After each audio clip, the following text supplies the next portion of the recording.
X, cette lettre à la base plutôt connotée pour le milieu pour adultes, commence à beaucoup aller dans celle du milieu du réseau social. En effet, je pense que vous n'êtes pas passé à côté, mais Twitter a été renommé ainsi pendant le mois de juillet, et cela fait donc 2 bonnes semaines que c'est arrivé. Tout le monde a crié à la mort du réseau social pour la 150e fois depuis qu'Elon a acheté la plateforme de manière un peu forcée en octobre 2022 pour 44 milliards de dollars, et que Mastodon va prendre sa place. Mais force est de constater qu'à chaque fois, on n'assiste pas à la mort du réseau, bien au contraire. Et si finalement celui que beaucoup considèrent comme le tonton relou qui s'est ramené sur un réseau de jeunes était le sauveur de ce dernier, et que le mec qui dirige Tesla, SpaceX ou encore Neuralink, c'est tout de même un peu ce qu'il fait. Salut, c'est Léo de la chaîne Techmaker, et aujourd'hui on se retrouve pour le bilan presque annuel du premier anniversaire du rachat de Twitter, car en effet j'ai beau avoir dit que ce dernier a été fait en octobre 2022, mais il avait pour envie de l'acheter dès le début de cette même année, et en réalité c'est même depuis 2017 que ça doit lui trotter en tête à cause de ce gars, Dave Smith, qui lui avait dit de l'acheter à l'époque car Elon disait adorer Twitter. Sacré effet papillon, hein. J'espère avoir le même sur ce tweet d'avril 2022 que je lui avais adressé. Il avait donc comme projet de l'acheter en début 2022, puis finalement dit oh non, il y a trop de bots, c'est nul, puis a été traîné en justice par Twitter. Ils ont dit oh c'est trop tard, maintenant qu'il a dit qu'il achète, alors il achète. Comme si on était dans un magasin où le vendeur dit attention, hein, si tu touches tu perds. Hein. Bref, toute cette période était assez ridicule et on sent qu'au final le rachat de Twitter a été un peu forcé et qu'Elon a un bébé sur les bras dont il ne voulait pas tant que ça. Mais de là à penser qu'il voulait détruire la plateforme car ça le gave, c'est quand même assez énervé, car même si c'est pas son projet phare, après avoir lâché 44 milliards là-dedans, ce serait dommage d'aller juste chier sur les serveurs de Twitter. Hein. Pourtant, on ne peut pas dire qu'Elon est allé dans le sens de tout le monde, car il fait un peu ce qu'il veut. Déjà environ 90% des salariés de la boîte, puis en détruisant complètement le principe de la certification, en permettant à n'importe qui de l'avoir pour 8 € par mois, ce qui fait que des comptes parodiques sont parfois certifiés et que beaucoup pensent que ce sont les vrais. Le meilleur exemple pour ça, c'est ce compte-là, Elon Musk AOC, qui fait des tweets parodiques sur Elon et qui ont déjà été partagés par des journaux pensant que c'était vraiment lui. On est un peu sur l'arroseur arrosé tout de même. Hein. Tout ce qui a suivi a eu pas mal de mauvaises répercussions tout de même. Hein. Les annonceurs sont partis à balle du réseau, avec plus de la moitié des plus gros annonceurs quittant la plateforme. Facebook en a aussi profité pour lancer Threads, son Twitter à lui, pour essayer de prendre la place. Mais malgré toutes ces mauvaises nouvelles,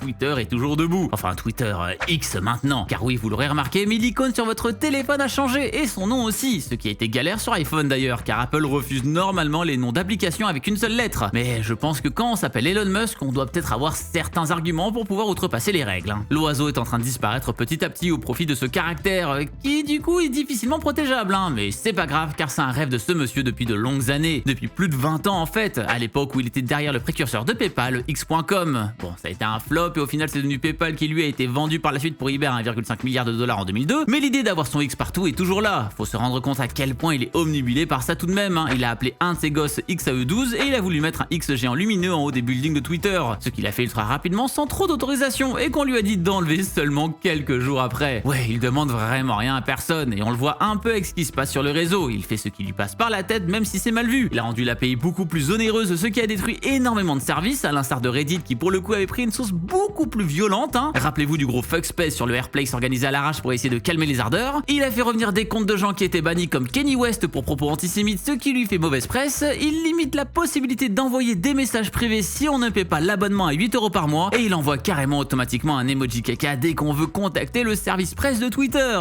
Bref, il fait tout ce qu'il veut. Mais le truc c'est que les gens râlent, mais c'est la minorité bruyante qui le fait, et c'est pas souvent eux qui représentent l'entièreté d'un marché. Faut bien se rendre compte qu'au final, avoir des utilisateurs c'est bien, mais une fois l'acquisition faite, il faut faire en sorte de monétiser le tout, et ça de la manière la plus efficace possible. Et on va le voir de plus en plus, hein. Netflix a par exemple fait ça ces derniers temps, de préférer la monétisation à l'acquisition, en empêchant le partage de comptes. Et bon tout le monde a râlé, mais aujourd'hui il y a 100 000 nouveaux comptes par jour avec ça. Il y a même plus d'inscriptions payantes en ce moment même qu'au début du Covid où tout le monde n'avait rien à faire en mars 2020, faut se dire. Hein. Et ça marche car l'acquisition est faite. Hein. D'ailleurs, tout le monde va suivre. Hein. Disney s'apprête à faire la même. Et dans d'autres secteurs, une fois l'acquisition faite aussi de la même façon, on commence à restreindre pour créer des sous, quitte à se faire des ennemis. On a vu ça avec Reddit, on voit ça en ce moment avec Twitter, et Facebook et Instagram sont en train d'aussi passer le pas avec son système verified. Mais ce qui peut marcher, c'est en faisant aussi croquer la plèbe en dessous, pour leur montrer qu'ils peuvent aussi y gagner. Et là, ce qui fait pas mal bouger le tout, c'est le fait que la monétisation commence à arriver un peu partout. Et oui, autant faire croquer aussi les créateurs avec cette monétisation pour ainsi recréer de l'acquisition. Et certains arrivent à en tirer pas mal de sous. 6000 balles pour envoyer des tweets ou des tapines, ça laisse rêveur. Hein. Et en vrai, en y repensant, je trouve ça fou que Twitter n'y ait pas pensé avant de monétiser les créateurs de sa plateforme. Après tout, c'est ça le nerf de la guerre pour y voir une récrédescence de création de contenu. TikTok a énormément accéléré avec sa monétisation récemment, et les réseaux qui se sont cassés les dents, ce sont ceux qui ont eu la flemme de le faire. Genre Vine pour ceux qui se rappellent. Le principe était super cool, mais il n'y a jamais rien eu pour fidéliser les créateurs. créateurs, rendant donc Vine comme une plateforme secondaire de tremplin. Ici avec ce choix, Twitter se veut être une plateforme principale. Imaginez pouvoir dire à votre prochain repas de famille que vous êtes tweetos professionnel, puis de dire ratio à votre tonton qui fait une blague raciste juste après. Alors attention, ici la monétisation est tout de même un peu différente, car certes, comme sur toutes les autres plateformes, eh bien ce sont les publicités qui génèrent des revenus, et ces dernières sont partagées entre X et le créateur qui a fait un magnifique tapin,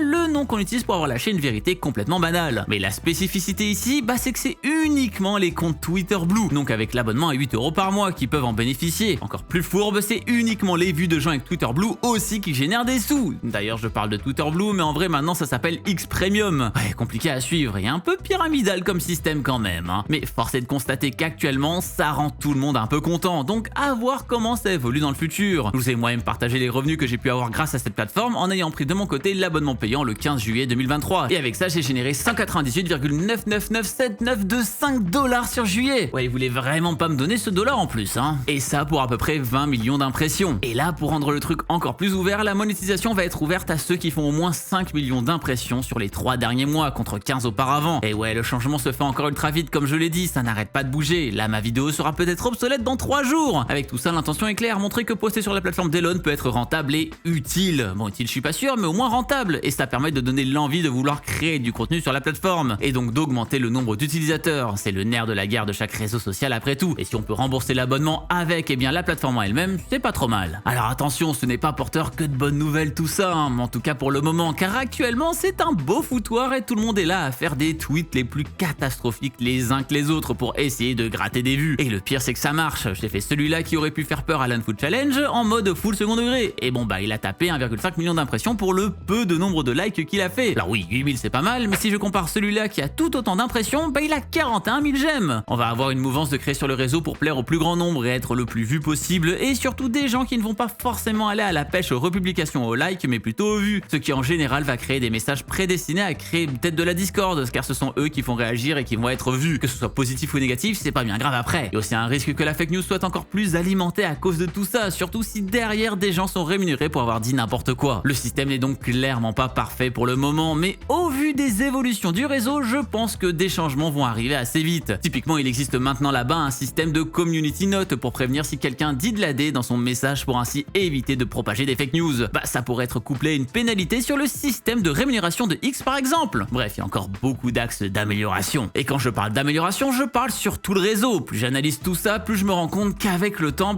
tout ce qu'a fait de Twitter va disparaître pour vraiment créer ce X. À la base, on était limité à 140 caractères et ça se voulait assez light en comparaison des autres réseaux. Là aujourd'hui, on peut atteindre les 10 000 avec X Premium. Il y a des vidéos dans des grosses qualités, la possibilité de mettre des signés, de faire des listes dans tous les sens et bientôt d'appeler directement les gens sur X. C'est en effet Andrea Conway, une designer de X, qui vient de partager cette info. D'ailleurs, si vous voulez voir les futures évolutions de la plateforme, c'est ce compte qu'il faut suivre car il y a pas mal de choses intéressantes, comme justement cette fonction d'appel ou encore bientôt la possibilité de pouvoir trier les tweets de quelqu'un. Comme ça, ce sera encore plus facile de voir s'il n'y a pas moyen de mettre quelqu'un dans la sauce à cause d'un tweet de 2012. Mais ouais, Elon veut faire ce qu'il veut de la plateforme. On sent qu'il voulait un réseau social à lui, que c'était pas forcément Twitter, mais vu que maintenant il a ce bébé dans les mains, il n'a pas d'autre choix que de le façonner à son image. Ça lui fait une base d'utilisateurs, dira-t-on, mais je pense que plus le temps passera, plus on oubliera l'oiseau bleu et que les plus jeunes générations ne parleront que de X, avec comme seul reste de l'oiseau sa petite maison qui sert de bouton d'accueil. Tenez, pour vous donner une petite dernière information toute chaude comme quoi Elon veut vraiment faire ce qu'il veut, le gouvernement américain a demandé à ce dernier de filer l'accès au compte de Donald Trump, qui est banni depuis 2020 sur la plateforme de Twitter.